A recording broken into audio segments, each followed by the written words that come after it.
Yesterday, Ben Stokes walked out to bowl in the middle of a test match. The whole ground knew he'd just announced his retirement. Cameras on him, crowd on their feet, first ball, wicket. And of course it was, because that's just who Ben Stokes is. One of the last true showmen in Test cricket. But to understand why that moment is so different, you need to know what this man went through to get here. 2017, outside a Bristol nightclub at 2 a.m., a fight, charged with affray, misses the entire Ashes tour while the case plays out.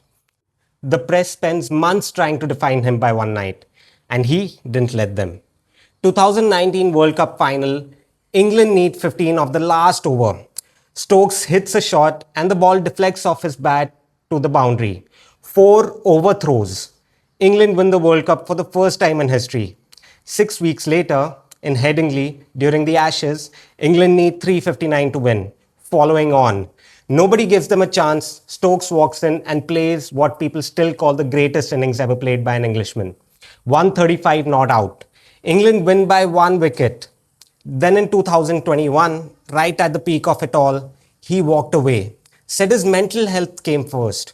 Talked openly about his father's death, about Bristol, about how much it had all taken from him.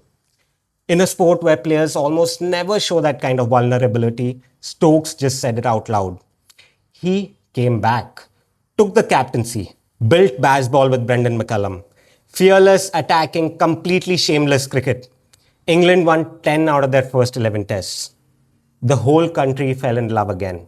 And then yesterday, mid-match, mid-spell, he gathered his teammates and said, I've had many trips to the well for this team.